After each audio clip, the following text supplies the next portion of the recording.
अर्थी को कंधा देने वाले के साथ क्या होता है? भक्तों, अक्सर आपने देखा होगा कि जब किसी आदमी की मौत होती है, तो उसके घर वाले, रिश्तेदार, मोहल्ले वाले सब लोग मिलकर उसकी अर्थी को चार कंधों पर उठाते हैं। यह सब हम रोज देखते हैं, पर इसके पीछे क्या रहस्य है, बहुत कम लोग जानते हैं। लोग समझते हैं कि बस रस्म है, परंपरा है, लेकिन असलियत इससे कहीं ज्यादा गहरी और चौंकाने वाली है। आज जो बात आप पढ़ने जा रहे हैं, वो शायद आपने पहले कभी नहीं सुनी होगी। यह बात सुनकर आपके रोंगटे खड़े हो जाएंगे और आप सोचने पर मजबूर हो जाओगे, क्या सच में ऐसा भी होता है? द्वारिका नगरी की रात बिल्कुल शांत थी। समुद्र की लहरें धीरे धीरे किनारे से टकरा रही थी। ऊपर चांद की सफेद रोशनी पानी पर ऐसे चमक रही थी जैसे हजारों चांदी के दीपक एक साथ तैर रहे हों। उसी पवित्र माहौल में भगवान श्री कृष्ण कमल की तरह शांत, गंभीर और तेजस्वी बैठे थे। तभी आकाश में अचानक एक हल्की सी ध्वनि गूंजी, जैसे कोई विशाल पंख हवा को चीर रहे हों। कुछ ही क्षण में गरुड़ देव उतर कर आए और प्रभु के चरणों में सिर झुकाकर प्रणाम किया। कुछ देर तक दोनों के बीच अद्भुत मौन छाया रहा। फिर गरुड़ धीरे से बोले, प्रभु, मेरे मन में एक सवाल कई समय से घूम रहा है। यह सवाल मृत्यु, आत्मा और अंतिम यात्रा से जुड़ा हुआ है। आप कृपा करके इस रहस्य को खोल दीजिए। भगवान श्री कृष्ण के चेहरे पर मुस्कान उभर आई। उनकी आंखों में अपार करुणा, दया और ज्ञान की गहराई चमक रही थी। वे बोले, गरुड़, तुम्हारे सवाल हमेशा संसार के कल्याण के लिए होते हैं। पूछो, क्या जानना चाहते हो? गरुड़ ने झुककर विनम्रता से कहा, प्रभु, मैंने कई बार देखा है जब किसी मनुष्य की अर्थी उठती है, जब चार लोग कंधों पर शव को उठाकर शमशान ले जाते हैं, उस समय आत्मा जैसे उन लोगों को देखती है। कभी कभी ऐसा लगता है कि आत्मा हर कंधा देने वालों को किसी अदृश्य तरीके से परख रही हो। मुझे समझ नहीं आता कि ऐसा क्यों होता है। क्या यह सिर्फ परंपरा है या इसके पीछे कोई बड़ा दिव्य रहस्य छिपा है? भगवान श्री कृष्ण ने हल्का सा दीर्घ श्वास लिया, मानो पूरा ब्रह्मांड उनकी सांसों के साथ चल रहा हो। फिर वे बोले, गरुड़, मृत्यु कोई साधारण बात नहीं है। यह वह दरवाजा है जहां से इंसान एक जीवन पूरा करके अगले सफर के लिए प्रवेश करता है। जब अर्थी उठती है तो सिर्फ एक शरीर नहीं उठाया जाता, उस इंसान का पूरा जीवन उठाया जाता है। उसके पीछे कर्म, बुरे अच्छे, उसके अधूरे सपने, दुख, दर्द, खुशियां, सब कुछ होता है।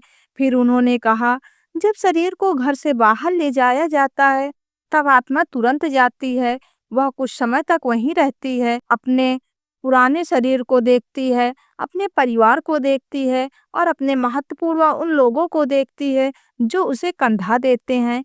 आत्मा समझती है कि यह कौन सच्चे मन से आया है और कौन फर्ज निभाकर आया है और कौन सिर्फ दिखावा करने आया है। इसीलिए आत्मा कंधा देने वाले को देखती भी है और परखती भी है। गरुड़ थोड़ा आश्चर्य से बोले, तो क्या प्रभु, अर्थी को कंधा देना सिर्फ एक रस्म नहीं है? भगवान श्री कृष्ण हल्के से मुस्कुराए और आगे बोलने ही वाले थे। भगवान श्री कृष्ण धीरे धीरे मुस्कुराए, फिर गरिमा भरी आवाज से बोले, नहीं गरुड़, कंधा देना सिर्फ लकड़ी और शरीर का बोझ उठाना नहीं, यह एक तरह का ऊर्जा का आदान प्रदान है। यह एक अदृश्य रिश्ता है, मृत आत्मा और जीवित मनुष्यों को भी, जो शब्दों से नहीं बल्कि भावनाओं से जुड़ता है। श्री कृष्ण आगे बोले, जब कोई मनुष्य सच्चे दिल से, पवित्र मन से किसी की अर्थी को कंधा देता है, तब वह अपने मन का प्रकाश, अपनी करुणा, अपना सम्मान, अपनी श्रद्धा सीधे आत्मा तक पहुंचाता है। यह प्रकाश ही आगे उस आत्मा के लिए रास्ता बन जाता है। जिस तरह अंधेरी रात में दीपक राह दिखाता है, उसी तरह कंधा देने वाले लोगों का सच्चा भाव आत्मा को आगे की दिशा दिखाता है।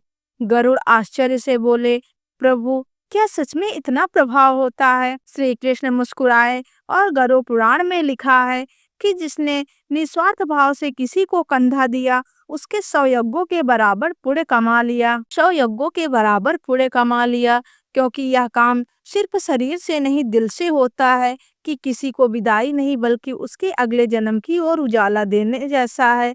कुछ देर तक वातावरण शांत रहा। गरुड़ गहरी सोच में डूब गए। फिर उन्होंने धीरे से पूछा, प्रभु, आपने कहा कि आत्मा कंधा देने वाले को देखती है, पर आत्मा वहीं क्यों रहती है? शरीर छूटने के बाद वह तुरंत आगे क्यों नहीं जाती है? कृष्ण की आंखें करुणा से भर उठी। वे बोले, गरुड़, आत्मा अचानक हुए परिवर्तन को तुरंत नहीं समझ पाती। पूरा जीवन जिस शरीर में बिताया उसे छोड़ते ही वह भ्रम में चली जाती है। उसे समझ नहीं आता कि वह मृत्यु के द्वार पार कर चुकी है।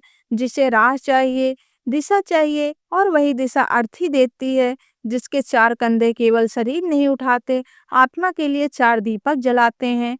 गरुड़ की आंखें फैल गई। उन्हें यह दिव्य ज्ञान चमत्कार जैसा लगा। वे बोले, प्रभु, यदि किसी मृतक को चार कंधे ही न मिले तो फिर क्या होता है? इस बार श्री कृष्ण के चेहरे पर गंभीरता उतर आई। उन्होंने धीमी भारी आवाज में कहा, गरुड़, यह प्रश्न सरल है पर इसका उत्तर बहुत गहरा है और दुखद है। सुनो, मैं तुम्हें एक ऐसी कथा सुनाता हूँ जो केवल कहानी नहीं बल्कि सच्चाई है।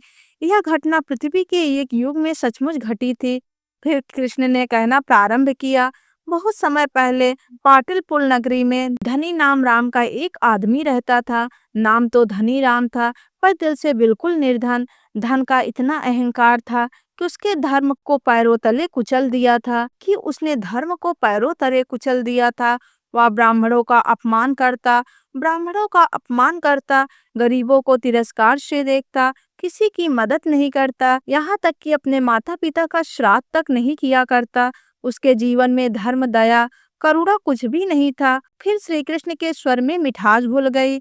लेकिन उसकी पत्नी रूपवती बिल्कुल विपरीत स्वभाव की थी। सुंदर हृदय, वह दयालु, विनम्र और धर्मपरायण थी।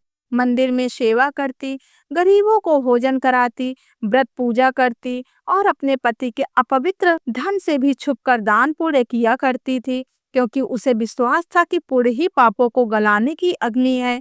फिर कृष्ण बोले, एक दिन नगर में बड़ी महामारी फैली, लोग मरने लगे, शहर में चीखें गूंजने लगी, लेकिन धनीराम ने किसी की मदद नहीं की। उसने अपने खजाने को बंद करके छिपा दिया और बीमारों को अपने दरवाजे से भगा दिया। लेकिन बीमारी को कौन रोके? अंत में वही बीमारी उस पर टूट पड़ी। धनीराम मृत्यु के समय डर और अंधेरे में डूबा हुआ था।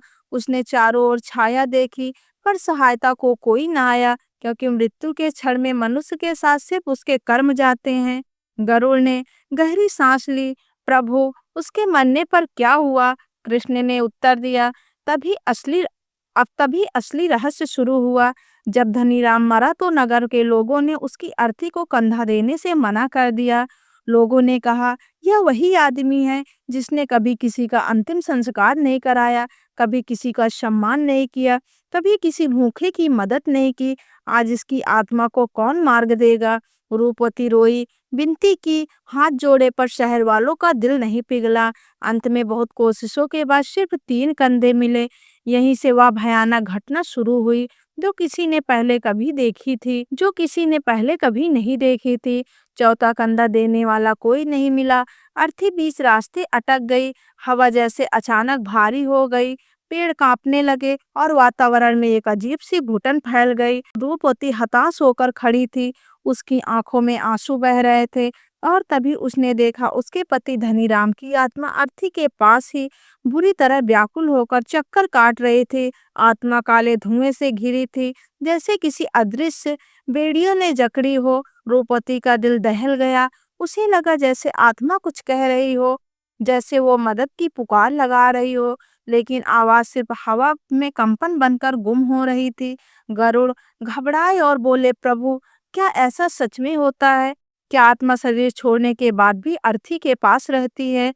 कृष्ण ने शांत स्वर में कहा, हाँ गरुड़, जब तक अर्थी पूरी विधि से आगे नहीं बढ़ती, आत्मा भी आगे नहीं बढ़ती। आत्मा भ्रम में होती है, उसे समझ ही नहीं आता कि यह देह से मुक्त हो चुकी है।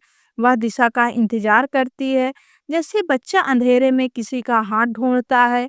फिर गरुड़ ने गंभीर स्वर में कहा, गरुड़, पुराण में स्पष्ट लिखा हुआ है, यदि मृतकों को चौथा कंधा न मिले तो आत्मा न स्वर्ग पहुंचती है, न यमलोक और न पुनर्जन्म का प्राप्ति होती है। वह अधर में अटक जाती है, यानी आत्मा आगे ही नहीं जा सकती और लौट भी नहीं पाती है। यही वजह है कि ऐसी आत्मा समय के साथ प्रेत बन जाती है। बेचैन, असहाय और दिशा विहीन। यह सुनकर गरुड़ का हृदय कांप उठा। वे बोले, प्रभु फिर उस समय क्या हुआ? कृष्ण ने कहना शुरू किया। रूपवती पूरे नगर में दौड़ दौड़ कर विनती करने लगी। वह हर दरवाजे पर जाकर हाथ जोड़कर कहती, मेरी अपराधी पति हैं, परंतु उनकी आत्मा को मत सजा दो। लेकिन नगर के लोग सुनने को तैयार नहीं थे। सब कहते, धर्म त्यागने वाले को धर्म क्यों साथ दे। अंत में एक अनजान युवा साधु आगे आया। उसके चेहरे पर तेज था, आंखों में दया थी। वह बोला, मेरा धर्म दया है। मैं चौथा कंधा दूंगा, क्योंकि किसी आत्मा को भटकते देना सबसे बड़ा पाप है। साधु ने जैसे ही अर्थी को छुआ, हवा शांत हो गई, धुआं हटने लगा और अचानक सूर्य की किरणें अर्थी पर पड़ी। रूपवती ने कांपती आंखों से देखा। उसके पति की आत्मा धीरे धीरे ऊपर उठ रही थी, जैसे किसी भारी बोझ से मुक्ति हो रही हो। गरुड़ ने पूछा, प्रभु क्या चौथा कंधा देने वाला व्यक्ति मृतकों के पाप में फंस जाता है? कृष्ण बोले, गरुड़ यह भावना पर निर्भर करता है। जो व्यक्ति लोभ, डर, दिखावे, लोग की नजर का या स्वार्थ से कंधा देता है, वो मृतक के अधूरे कर्मों के पापों से बन जाता है। पर जो व्यक्ति सच्चे मन, दया, श्रद्धा और करुणा से कंधा देता है, वह आत्मा की मृत्यु का साधक बनता है। वह न पाप पाता है, न कोई बंधन। फिर श्री कृष्ण बोले, चौथा कंधा 4 पुरुषार्थों का प्रतीक है, धर्म, अर्थ, काम और मोक्ष। जब चारों पूरे होते हैं, तभी आत्मा आगे बढ़ती है। इसीलिए चौथा कंधा साधारण नहीं, ईश्वर द्वारा दिया गया अंतिम अवसर है।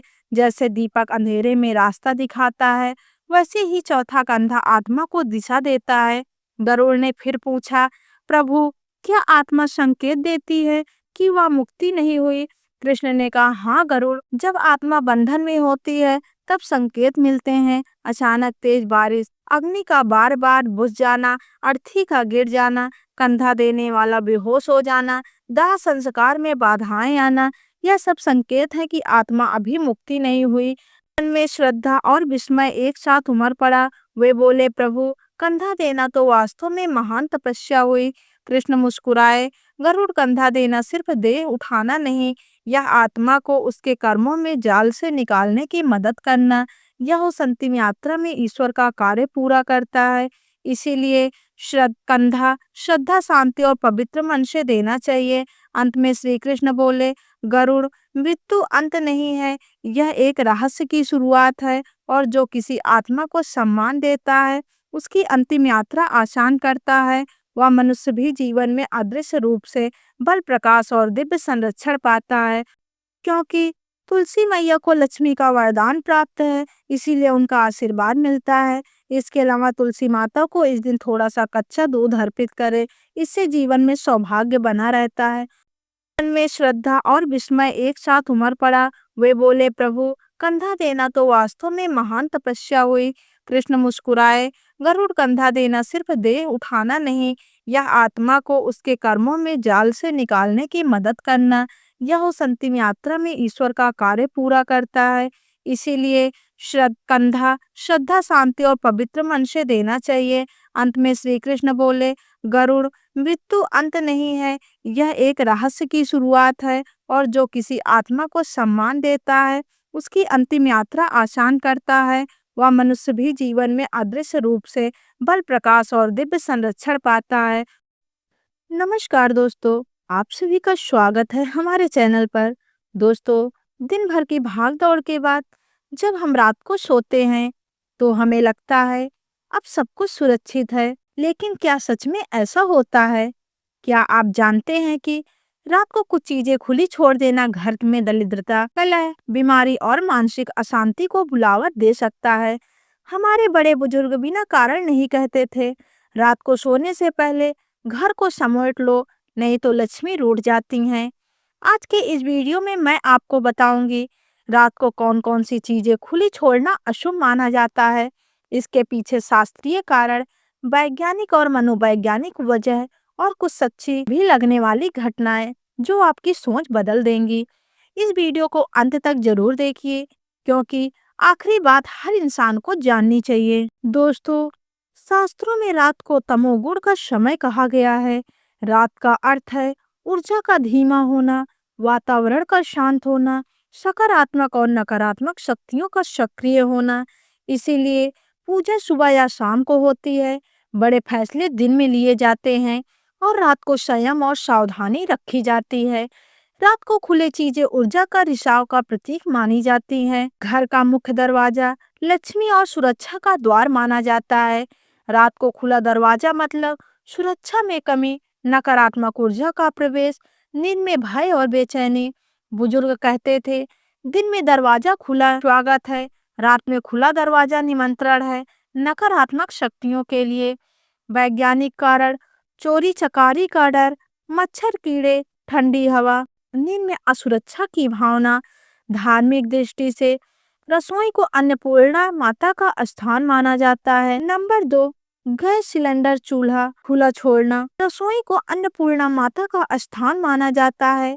रात को गैस खुली छोड़ना अग्नि तत्व का अपमान, घर में क्रोध और कलह बढ़ना, दुर्घटना का संकेत। वैज्ञानिक कारण, गैस लीक होने का खतरा, दम घुटने की संभावना, जान माल का नुकसान। यह केवल अशुभ नहीं, जानलेवा भी हो सकता है। नंबर 3, फ्रिज खुला छोड़ना। इससे अन्न का अपमान होता है, आर्थिक नुकसान और मानसिक तनाव बढ़ता है। फ्रिज आज के समय में भंडारण और समृद्धि का प्रतीक माना जाता है। दोस्तों, पानी को हमारे शास्त्रों में जीवन और लक्ष्मी दोनों का प्रतीक माना जाता है। धार्मिक मान्यता कहा जाता है, जिस घर में रात को पानी बहता रहता है, उस घर में लक्ष्मी ठहरती नहीं। रात को नल खुला छोड़ना मतलब धन का बह जाना, सुख शांति को धीरे धीरे खत्म होना, मानसिक बेचैनी। बुजुर्ग इसीलिए कहते थे, सोने से पहले नल जरूर बंद करो।